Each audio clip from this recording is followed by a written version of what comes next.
Uh, Oh, there we go. Got it. Got that. yeah. Everyone is muted except for me. So, And me. Perfect. Thank you very much. Thank you, everyone, for joining us to hear about the paranormal encounters at Tudor House and Garden.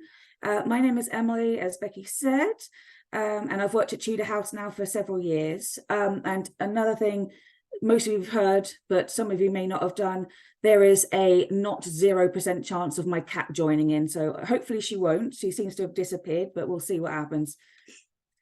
So, as I said, I've worked at Tudor House for several years and I've always been fascinated with the paranormal. And for me, that means there's nothing cozier than curling up with a blanket, a cup of tea, a good ghost story on those long winter evenings. I've been doing a lot of that recently. I do consider myself to be on the more skeptical end on the scale of belief in ghosts, but I have seen and experienced things that I'm unable to explain, things that have a little bit rocked me, but they are really fascinating anyway. Of course, like a lot of people will look at those so-called rational explanations, first of all, like, was it a wind knocking a branch against a window? But if all else has failed, then I'm quite happy to talk about ghosts. And I do seek out those hauntings as well. I love hearing a spooky story. I can and do spend hours chatting with people about their encounters with spirits. I'm also the volunteer coordinator, so a lot of my volunteers will know that that's what I do a lot for. So when it came to Tudor House, I found that it was an actual gold mine for ghosts. And as a historian, I found myself taking it on as a little bit of a personal project to see how the reports of spirits aligned with the known history of the building. So I started from scratch. I gathered experiences from staff, volunteers, and visitors, compiled them and conducted research into whether they could be explained using primary sources or our knowledge of the history of the house. Some of the stories coincide with the so-called classic hauntings of Tudor House, and others are entirely new. It is important to note that with the witnesses I've spoken to, they either didn't know each other at the time of their encounters or do not know each other at all. And when we do ghost hunts at Tudor House, so we do hire it out for companies to use as a venue for their own ghost hunting businesses. We don't do any talking about the history of the house initially. We want to prevent that unconscious bias to their accounts. Same with any walkthroughs that we do with other people coming in. So visitors who are there specifically because they want to talk about the ghosts. And this is a personal project bringing together these recent experiences.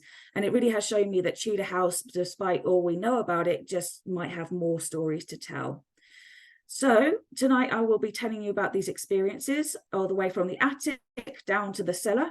And please do be aware at this point that the talk does contain some discussion about upsetting subjects relating to the deaths of a child and suicide as well. So if that's not your bag, then I will warn you ahead of the more in-depth discussions, let's say.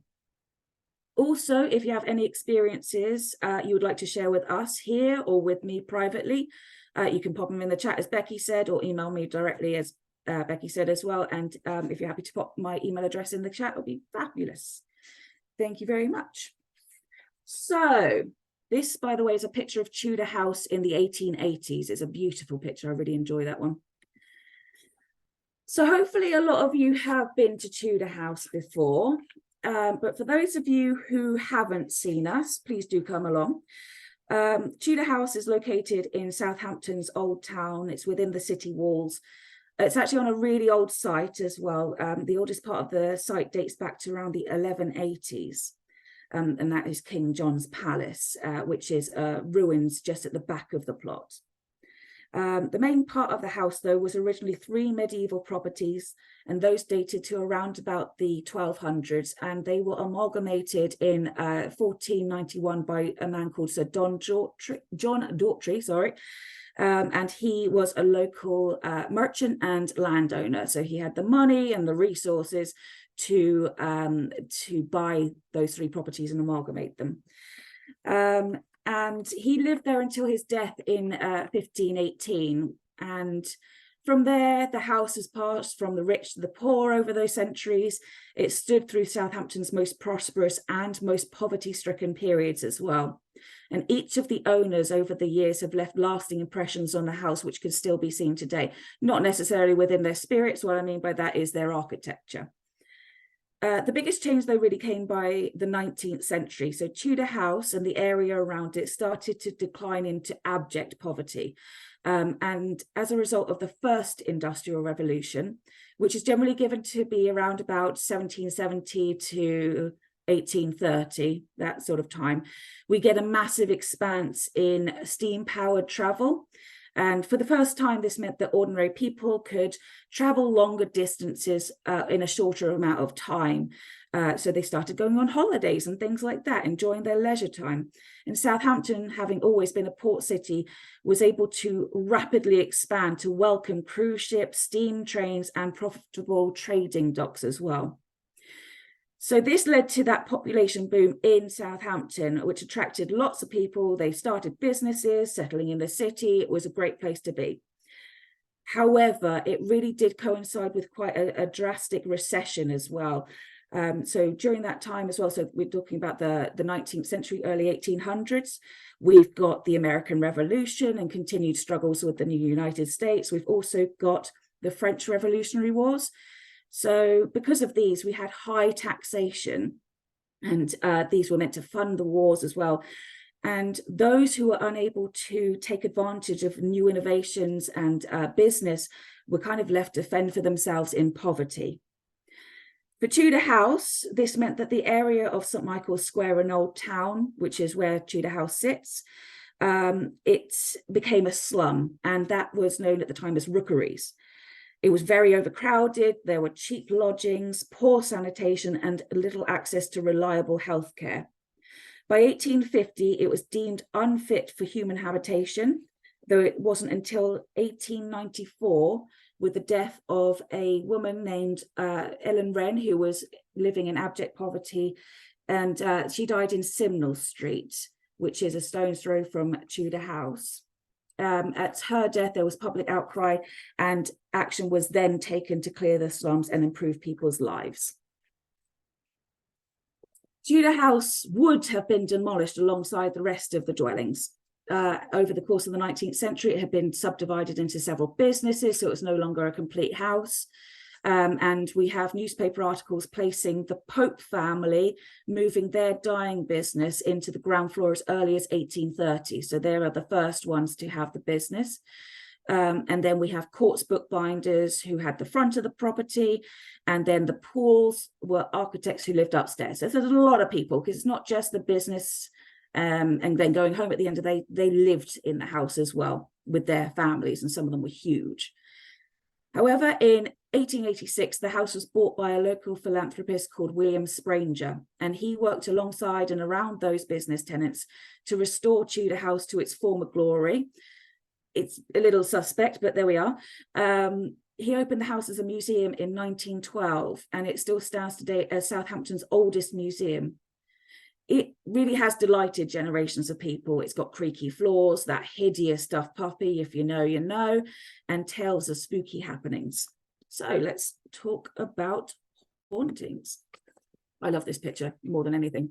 This is from the 1935 from the Kodak collection, and it's an example of spirit photography where people deliberately took double exposed pictures to make it look like they were looking at ghosts. And I enjoy that one far too much. So what are the types of hauntings? Experiences of the paranormal are generally divided into 4 categories. So you have visual phenomena, and that is actually seeing a spirit with your physical eyes, rather than some people experience them through their third sense, or they have a different way of perceiving them that is not physical. It's really interesting. I don't have it myself, but I'd love to have had that. So this could be a partial apparition of a spirit, or what is known as a full-bodied apparition, which is like this bloke on the corner here, although not spirit photography in terms of he's a real guy. We've got audio phenomena, and these are disembodied sounds such as footsteps, voices, or other recognizable sounds with no obvious source. I'm sure we've all come across that at one point, but it often does have a very obvious source. We've also got physical phenomena, which is things like moving objects, opening doors, those kind of things. And finally, sense phenomena, which are things like changes in temperature, smells, and feeling things like sickness and emotion. So these can be experienced in any combination, and often are. For example, some experiences will begin with a drop in temperature before hearing disembodied footsteps or something like that. There can also be an escalation into more frightening territory, and this is what we tend to classify as poltergeists. The name is German and translates to roughly noisy spirit. These cases often involve all four categories of paranormal experience and can be extremely unsettling. If you've ever read any of the cases such as the Enfield poltergeist, the Battersea poltergeist, or pretty much anything investigated by Ed and Lorraine Warren in New Hampshire, America, you'll know that it can be closer to a reign of terror than a passing interaction with an unaware spirit. So, for instance, let's take the Enfield case. It was claimed that there was loud knocking on the walls, furniture was being thrown around, and even levitating the children who were sort of the witnesses. It's been an interesting seeing whether that one's been debunked or not. Opinions vary, but quite frightening nonetheless.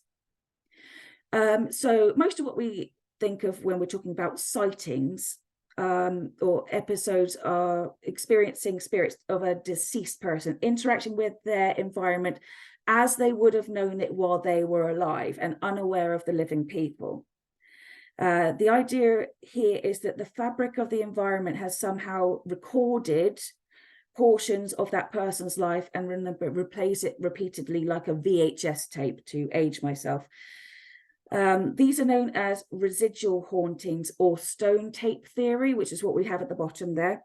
Now, this is a little bit controversial in the paranormal world. Some of you will believe stone tape theory, others will not, and either way is fine. Some people say that it does fly in the face of the idea of a surviving soul, which is what a ghost would be considered. And stone tape theory was actually introduced in a BBC show in 1972, and it dramatized the idea of buildings acting as recording devices, and it was a piece of science fiction as well. And there's all sorts of sciencey reasons why it would or wouldn't work, involving molecules, resonance, and lots of sciencey words that I'm woefully underqualified to discuss. But it is a theory nonetheless, and important to bring to the table. But the alternative here is that they really are souls or energies left behind when people die, and this is the afterlife that they have. But whatever the case, let's have a chat about some of our resident ghosts in Tudor House. So first stop for us today is going to be the attic. This is a beautiful picture of the attic, a couple of them. The picture of the chairs around the table is from a ghost hunt that we did in 2022, I believe. And it was not the most active situation, but it was fairly good. And the other picture is a lovely bright daytime picture of the attic space. You can see the size of it there. So over the centuries, the area has been used as living quarters, workspaces, exhibition areas. And in the Tudor period, we know that the owners, who were Richard and Isabel Lister, who lived there from 1518 to 1554, sorry, I'm going to move her. Thank you, dear. So they kept around about 8 servants in that area, and they would have slept and lived in that attic space. In fact, if you know Tudor House, there is a surviving doorway in the rich room. I will show you a picture later on in the presentation. And that would have had a staircase that led from the attic down to the rich room, which was the bed chamber, so that they could do their work like discreetly and quickly. And like with the Listers, it's likely that while the house existed in prestige, that servants or members of the family would have lived in that space. However, as we've already discussed, the massive population boom in Southampton in the 19th century meant that the attic was subdivided into several living spaces for families. Like everywhere in the area, it was really overcrowded and a breeding ground for disease. So in the attic, there have been several reports of spirits, and interestingly, our independent witnesses have all reported the same or similar experiences. There is allegedly a woman and a baby in the corner of the attic by the window overlooking St. Michael's Square. So you can see the picture where we've got the tables and chairs set out. It's that little window on the left-hand side of the picture. It looks like there's someone there. That is just a mannequin. That wasn't there at the time of these witnesses being talked to. I must stress that mannequin is new, and probably because of these ghostly experiences.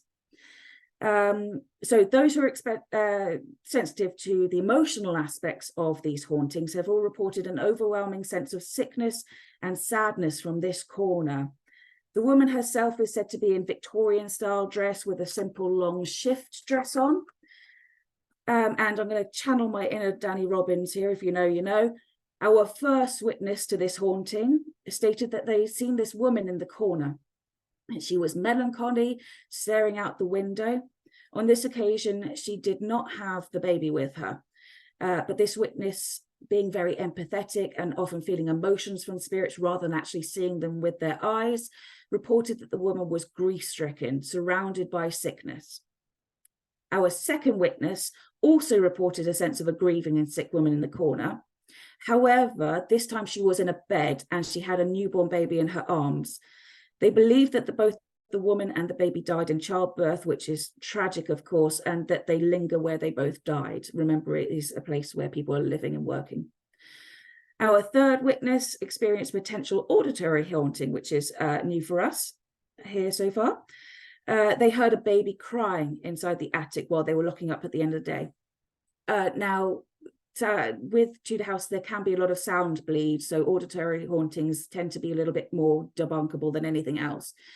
However, they checked to see that there was no one on the street below. It was deserted. It was very late in the day.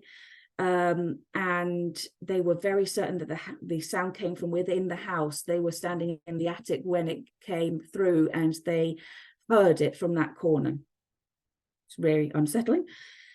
The final witness to this haunting is really quite memorable for me personally. The witness came to work at Tudor House at 8:30 in the morning to start her shift, and noted that the lights were on in the museum, which includes the attic.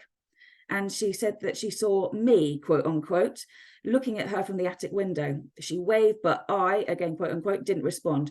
And we're good friends, so if it was me, I would have waved back.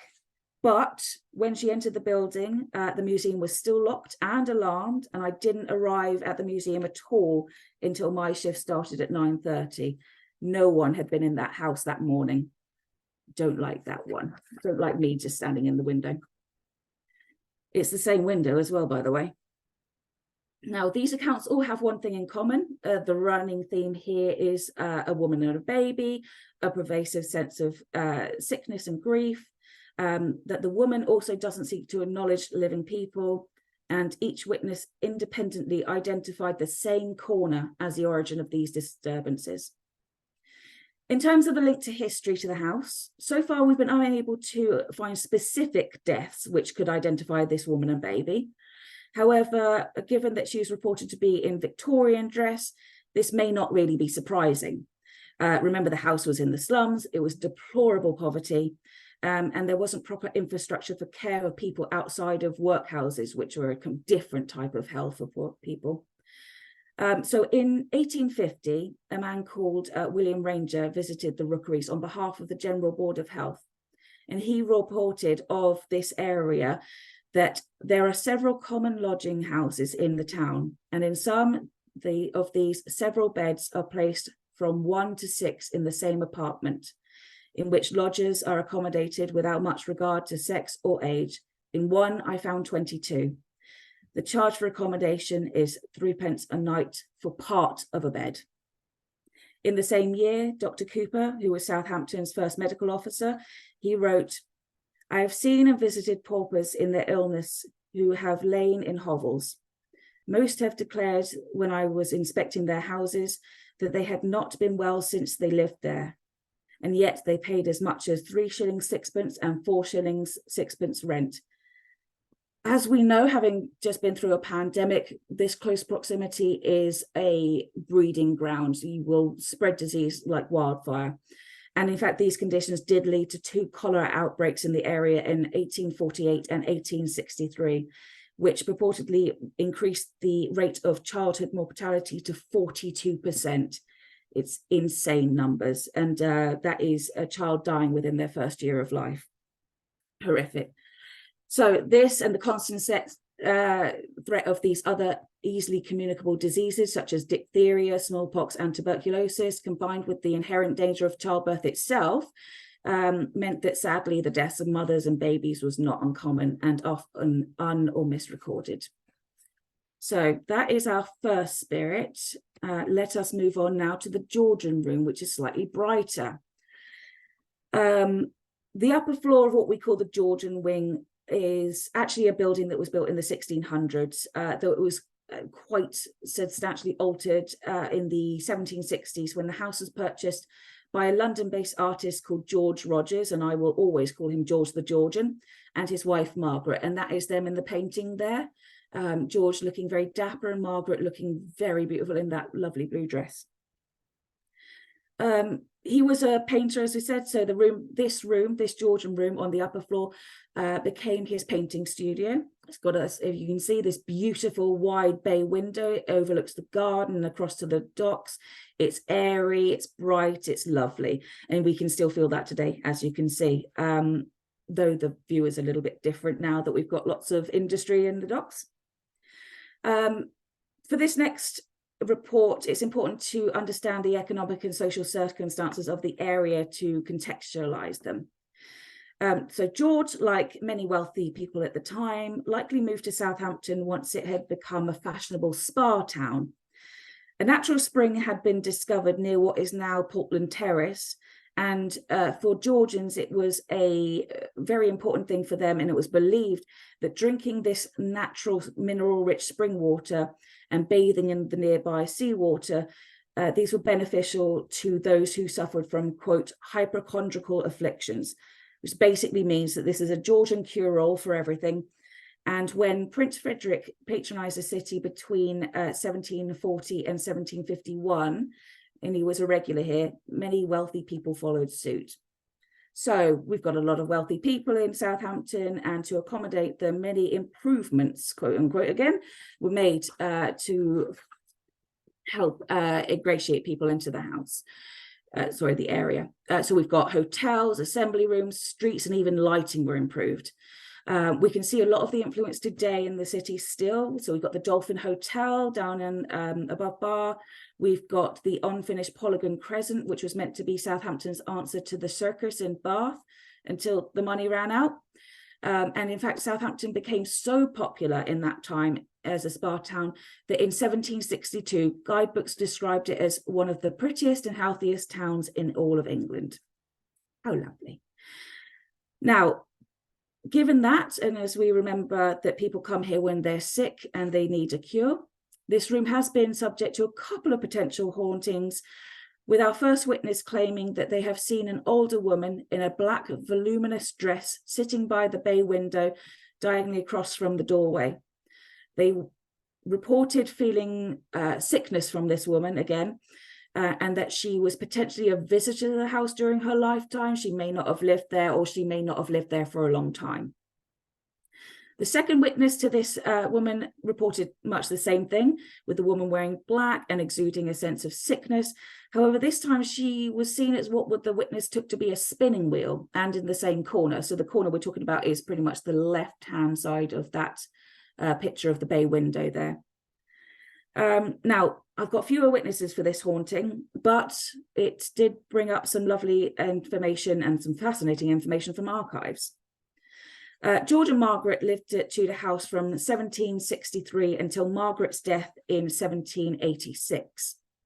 Upon the death of Margaret's father, Jonathan Tyers, in 1767, her mother, Elizabeth, appears to have moved into Tudor House to stay with her daughter and son-in-law. She passed away at the age of 70 in 1771, likely in the house itself. Following her, Margaret also died in the house in 1786. We have an account written by Thomas Tyres, who was Margaret's brother, in which he gives us some interesting insight into her final days.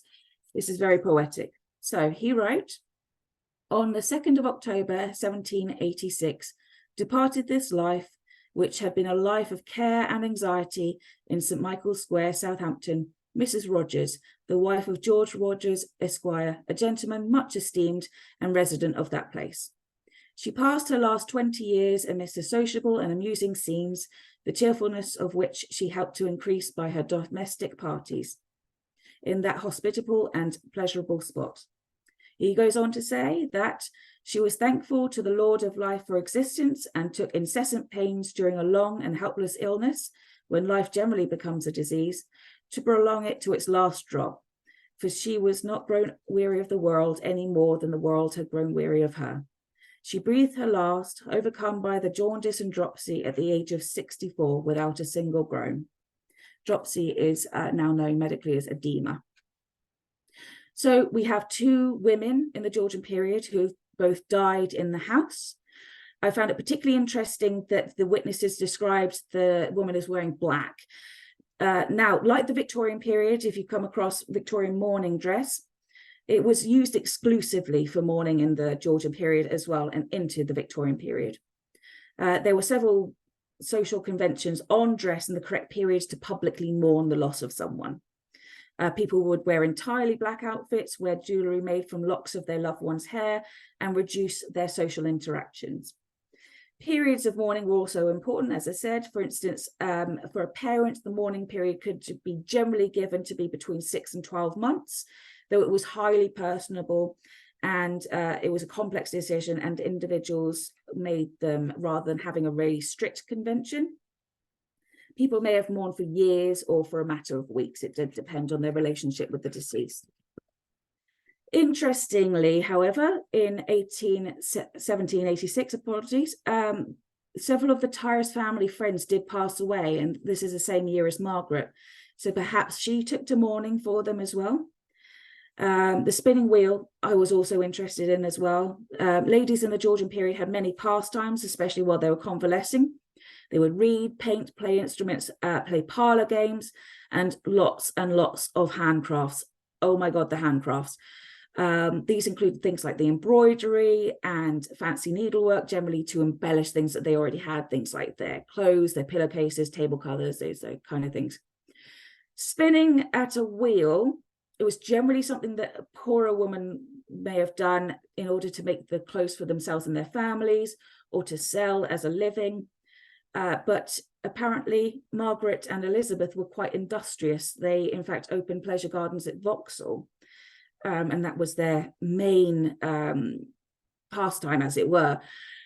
So they were quite industrious. Maybe they enjoyed some spinning while they were convalescing, who knows? So we've got 2 potential candidates for our Georgian room haunting, 2 ladies who were Rogers and Tyres. So let us move on all the way down to the cellar to meet our next spirit.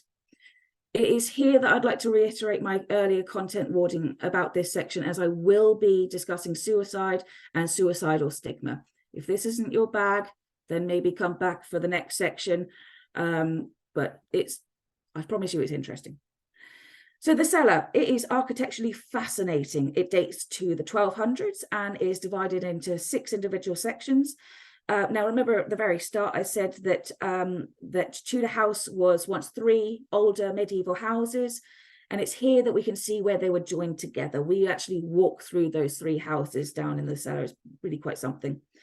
It's actually constructed from quarstone, which is from the Isle of Wight, and it made the space perfect for cooking and food storage, because it's always cold down there, let me tell you. In the second section, we have a large Tudor fireplace, which is located directly under the banqueting hall, and the kitchen during the Tudor period and into the Georgian period, where it was George Rogers who added a kitchen on the ground floor in 1765. And if you know Tudor House, that is the area that is now displayed as a Victorian kitchen. It's really lovely. But again, it's subdivided in the Victorian period because we have lots of various businesses operating out of Tudor House, as well as those slums. There is also a separate portion of the cellar originally belonging to number 59 Bugle Street, which is the little yellow cottage that sits right next to Tudor House. It was bought by George Rogers again in 1765, and from then on it has been an intrinsic part of Tudor House. Now it's a staff area, and it also contains the cafe on the ground floor, but it's also been living and working areas as well, of course.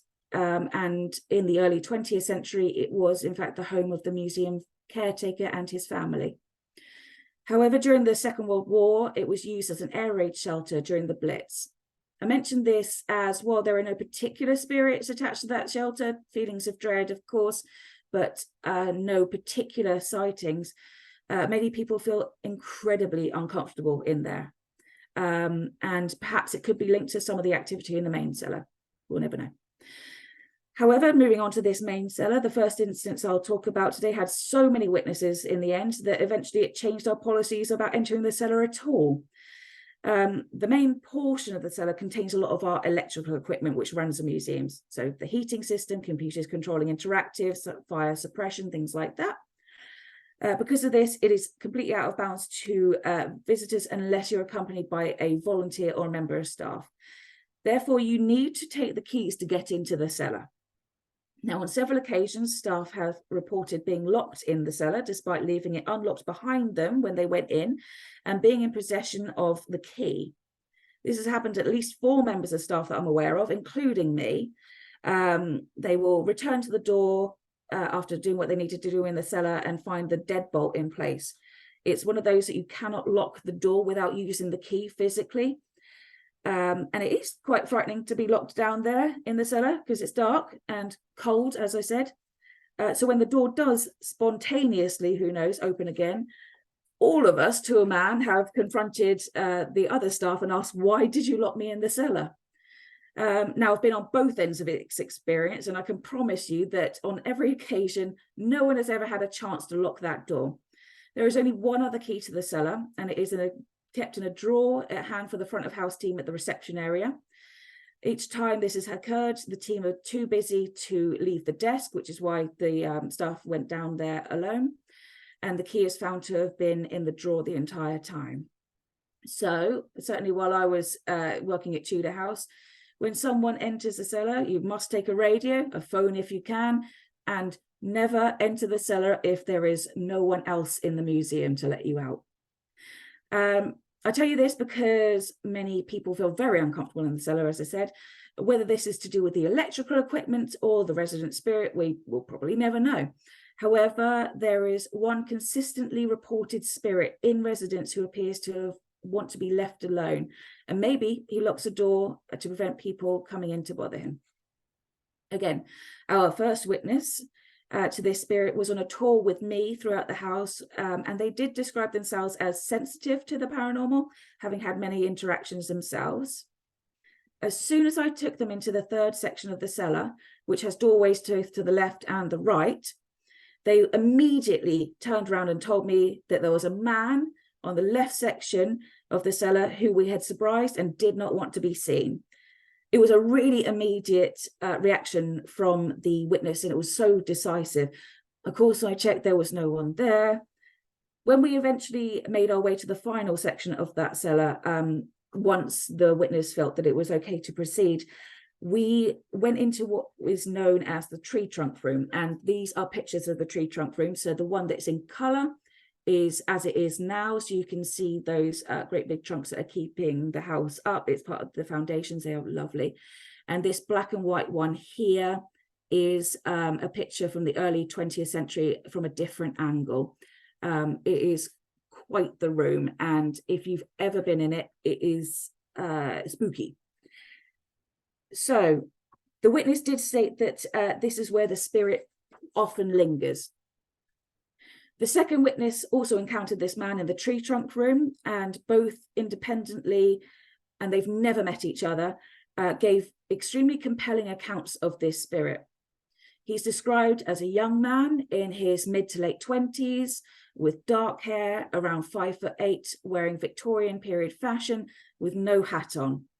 It's quite specific for a person to describe them like that, which I found really fascinating, as with most of the other spirits we've encountered, they're only really described as either a man or a woman, a vague description of their dress, and that's pretty much it. But perhaps this spirit left a greater impression due to the proposed manner of his death. It's the opinion of both witnesses that the man took his own life via hanging. It's a brutal and emotionally devastating death. And both were also of the opinion that his death was a result of failing business or some kind of deal gone wrong. He seems to roam the cellar, but is most often encountered in the tree trunk room. This could be because this is where he died, or because it's the least visited area of the house. Remember that the first witness said that the man didn't want to be seen, and this was put down to the spirit feeling ashamed. So of course I went down the rabbit hole to try and find him. The Victorian era is a large margin for error, and the poverty of the slums meant that some of the records are a bit hit and miss, and despite my deep dive, I wasn't able to find a suicide recorded in the property now known as Tudor House, nor in the surrounding areas. Though it isn't to say that there weren't any, of course. Given the abject poverty of the area, it's only too easy to conclude that several poor souls found their way out via suicide, which is a horrible thought. But the subject and views of suicide in the Victorian era are interesting and quite different to how we see it today. It is a horrible subject, of course, and we do now tend to see each victim as an individual with their own personal demons and reasons for their decisions. However, in the Victorian era, suicide and the reasons for it, and even the methods, were highly gendered. This attitude is perfectly summed up in Thomas Rowlandson's 1810 illustration called She Died for Love and He for Glory, and that is that illustration on the right-hand side with the woman falling off of the cliff being looked at by a skeleton. This was because women were considered to attempt suicide in, quote, passive ways, and always because they were scorned or slighted in love. Generally, this was by drowning, and we find a lot of romanticized representations of female suicide in Victorian art, such as the painting Found Drowned by artist George W. Watts. However, contemporary commentators such as the sociologist Emile Durkheim were of the opinion that suicide was an inherently masculine behavior, and it's linked to urbanization and industry. In 1897, Durkheim claims that suicide, like insanity, was more concentrated in large civilized towns and cities, and that it was both hereditary and contagious. So when a man committed suicide, it was because of physical illness, financial difficulties, loss of reputation, or mortified pride. There was no consideration for mental health conditions. So this poor man in the cellar seems to have lived at a time when Tudor House was subdivided into several businesses and lodgings. While some were successful, the circumstances of Victorian Southampton that meant that it could never be prosperous for everyone. And perhaps he is a victim of the economic decline felt by many in Southampton at the time. End of suicide discussion. So let's meet our last two spirits. So aside from the spirits reported in specific rooms, we also have witnesses encountering spirits who wander the house, and separate reports have led us to believe that despite their meanderings, they may very well be the same individuals. There are two such spirits, and the first we will talk about is a little girl, frequently encountered wandering the first floor and occasionally down towards the reception area. The first witness to this little girl was able to tell me that she was aged around about 10 years old, wearing a simple woolen dress, and had blonde hair. She was initially encountered in what we call the rich room, and the rich room is that beautiful room to the right-hand side with a fireplace in it. It's lovely. We'll re-encounter the rich room in a second. She was watching the witness and their companion as they perused the exhibition space. And while the witness claimed that the little girl didn't interact with them, she seemed to be interested in what was going on around her. She was interested in watching living people in the house. The girl was encountered again by the same witness 3 rooms later on, and that is the attic landing. And again, she was interested in what was going on, but she didn't attempt to follow them down the stairs. And the stairs that we're talking about are these 2 flights. So you can see the stairs going up and the view from the stairs up to the landing. The second witness was a medium on one of our late night ghost hunts. We host those occasionally. It was a beginning of the night, so around about 10 p.m, dark, cold because it was October. And myself and another member of staff were helping the organisers to get orientated with the house because it was going to be dark when we turned the lights off. They didn't need to know where they were going. The medium and I were standing in the garden hall, which is at the bottom of those stairs, and we're chatting about how they plan to use the space. I had my back to the stairs and I was facing him, and he had his back to reception.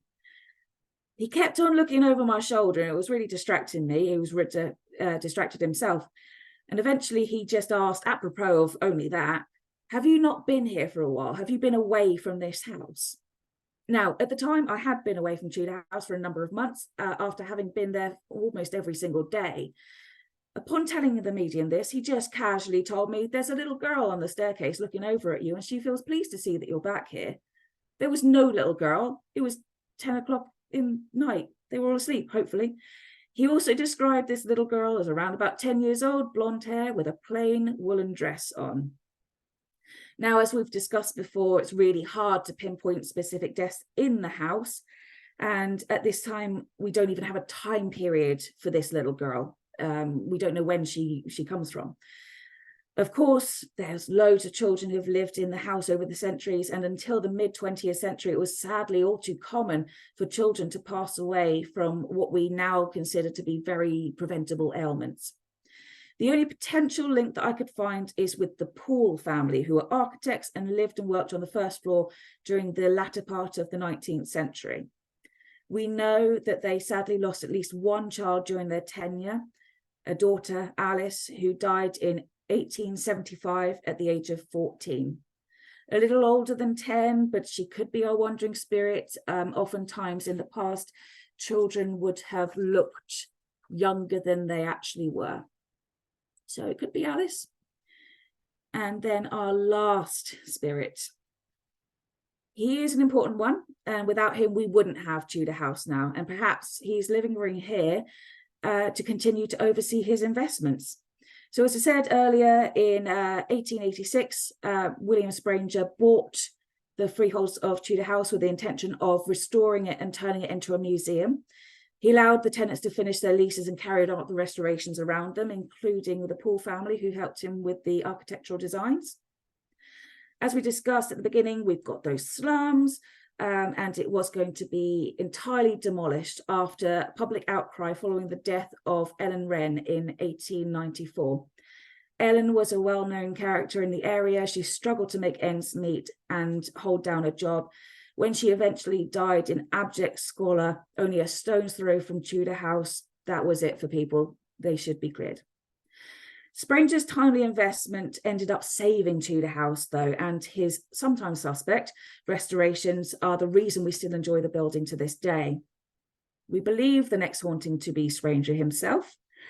Now, the first encounter with this spirit has multiple witnesses, including myself, and to this day is the most unnerving experience I've ever had on a ghost hunt in Tudor House at all. So this was in 2019. Myself and a friend were on duty doing a ghost hunt. We were invited by the group to come along with them, as it was felt that our connection with the house would help to draw out spirits. It was a reasonably active night, and the group picked up some words on the spirit box, things like thank you and hello, not multiple words. A spirit box is a radio that channels hops every few hundredths of a second to try and get spirits to manipulate the white noise it produces into actual words and sentences. And we also had several blips on our electromagnetic field meter as well. Near the end of the night, we did end up in the Rich Room, and the discussion about how the building became a museum was started. We did mention Spranger really in passing as the one who opened the museum, but really nothing substantial. So remember, we've got the Rich Room on the left-hand side, and through the windows there, you can see up to the attic. I had my back to those windows, closer to the Tudor doorway, which is just in that corner off the shot there. During the conversation, I distinctly felt something moving behind me, really close and exactly like someone brushing past you. So, of course, my first reaction was to tell the group. I turned around and said, I've just, but my friend was staring at me with the widest eyes, and she said, I just saw your hair move like someone walked past you. Didn't like that. But directly after this, we had the auditory feeling that heavy pieces of furniture were being dragged across the floor of the attic, which again is right behind us. It's really loud. People heard, all of us heard it, and it was certainly coming from behind us in the attic. We'd done the pre-event recce through the house. We knew there was no furniture in the attic. We removed it all to make sure that they had the space. So that seance that we showed you at the beginning with the tables and chairs, that's a different ghost hunt completely. We removed all of the furniture, and the door to the attic was locked, and we had the key. No one else had a key. There was no one else in the building. It was truly unnerving. What we hear is important to note that Spranger used the attic as his office space in the 1890s. So once all the tenants had moved out. So maybe this person who just brushed past me was Spranger on his way to the office. Maybe. But next up, we've got another encounter in a different room. Now, this is the museum room. It's next to the rich room, and we've got pictures of that there on the right-hand side here. So with the colour picture is the museum room as it is now, and the black and white one is the museum room as it was in Spranger's time. So beautiful artifacts in there. Several people have been walking through there. And we've got a portrait of Spranger here. That's the gentleman in the middle there. The room is in fact an ode to him pretty much. So it's artifacts that were displayed in the house while in the first, when it opened in 1912. Several witnesses working at the museum have reported that on a few occasions upon locking up and closing, so no visitors, seeing a figure in the museum room in the corner. Each report said the same thing. A youngish, upright man in old-fashioned dress, and a feeling of a weirdly proud presence, like he was pleased to see all the objects on display. Of course, on a second look, looking back, there was no one there. Maybe this was Spranger, proud of his legacy of the museum and the artifacts. Going back to that 2019 ghost hunt we talked about just now, when we had the spirit box session, it wasn't a very clear session, but the group did ask, are you pleased that the museum is still being looked after now? And the only distinct thing that came through very, very clearly was, thank you. So maybe William Spranger is proud still and hanging around. So this is just a few of our potential paranormal experiences recorded at Tudor House and Garden. There are so many stories. And a few of us are pretty much just legend at this point. We just learn about them as part of our going into the job. Of course, we do have to look at some explanations that are not paranormal. It would be wrong not to. So the cellar door spontaneously locking could be explained by fallen and warped wood. But then why would the witnesses then see the deadbolt engaged? And there is also the so-called cage of fear to consider. As we said, there's a lot of electrical equipment down in the cellar, which is constantly running.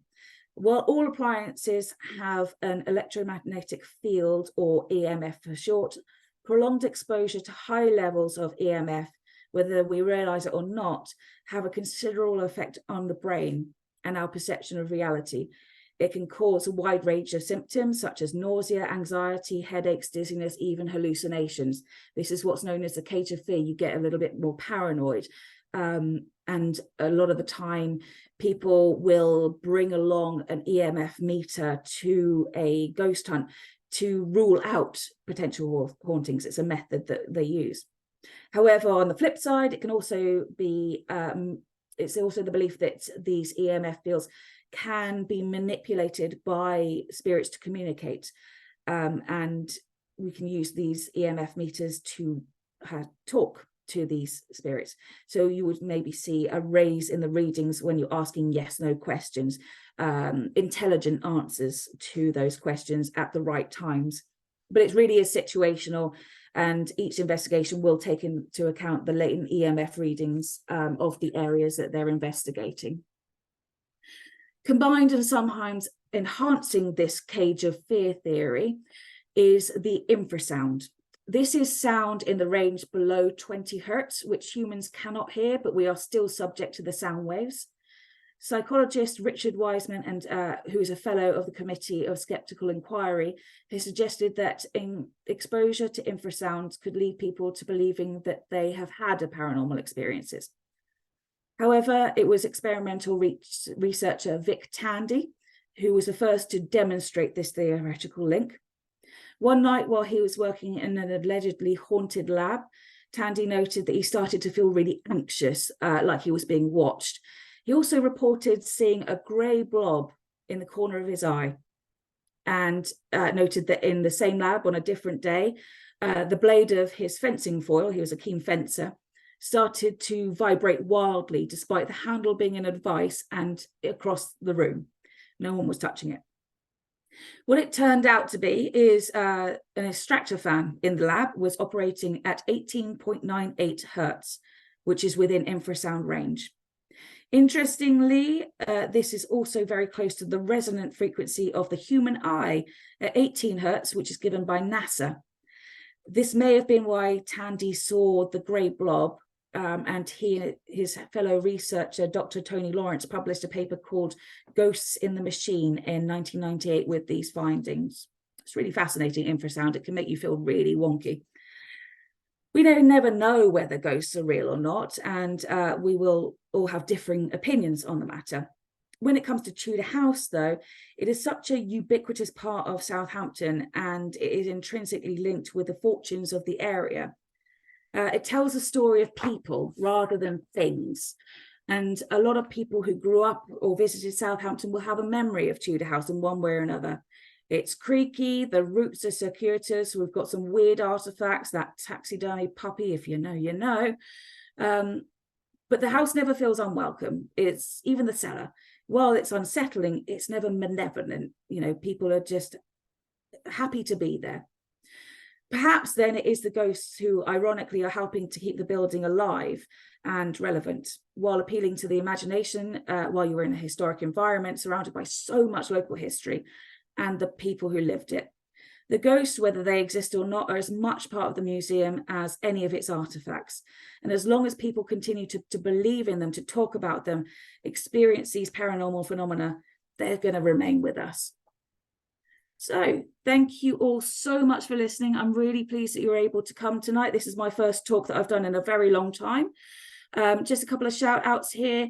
There is a podcast by an amazing podcast artist, Becca Strazina, called The West London Witch. Please do go and have a listen to her wherever you get your podcasts. I have done a couple of interviews with her regarding the ghosts of Tudor House, where we talk about different ghosts and different occasions.